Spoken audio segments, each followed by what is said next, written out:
CC bike ලංකාවේ ඕන තරම් තියෙනවා.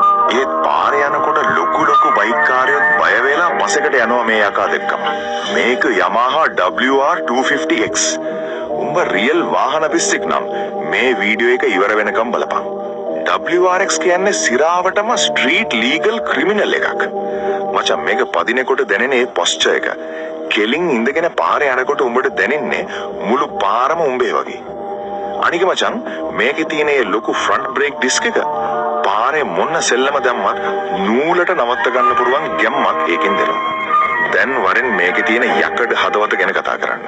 4 stroke DOHC 4 valve single cylinder engine එකක් තමයි මේකේ තියෙන්නේ. මචං මේක නිකම් එන්ජින් එකක් නෙවෙයි. මේකේ තියෙන්නේ titanium valves එකේ එන high revving එන්ජින් එකක්. සරලවම කිව්වොත් මචං throttle එක පොඩ්ඩක් කරකවද්දී බයික් එක හූ කියාගෙන විදින්නේ හරියට රොකට් එකක් වගේ. 6 speed gearbox එකක් තියෙන නිසා පාරේ යන ඕනෑම එකෙක්ට ඇඹරෙන්නම ඇරලා යන්න පුළුවන්. මේකේ තියෙන පවර් එක වචන වලින් කියන්න බෑ. පදින්නම ඕනේ.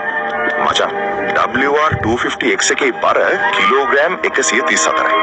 ට්‍රැෆික් එකක් අස්සෙන් දානකොට වංගුවක් නමනකොට බයික් එක උඹ කියන දේ අහනවා මචං. සස්පෙන්ෂන් ගැන නම් කතා කරලා වැඩක් නැහැ. ලංකාවේ පාරවල් වල තියෙන වලවල් මේකට නිකම් සෙල්ලම් වගේ.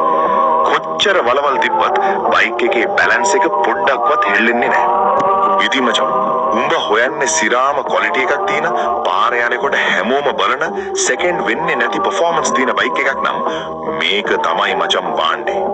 හැබැයි මචං එක දෙයක් මේක පැත්තට පස්සේ වෙන කිසිම 250 බයික් එකක් උඹට හිතට අල්ලන්නේ නැති වෙයි. අන්න ඒ වගේ වසඟයක් මේකේ තියෙනවා.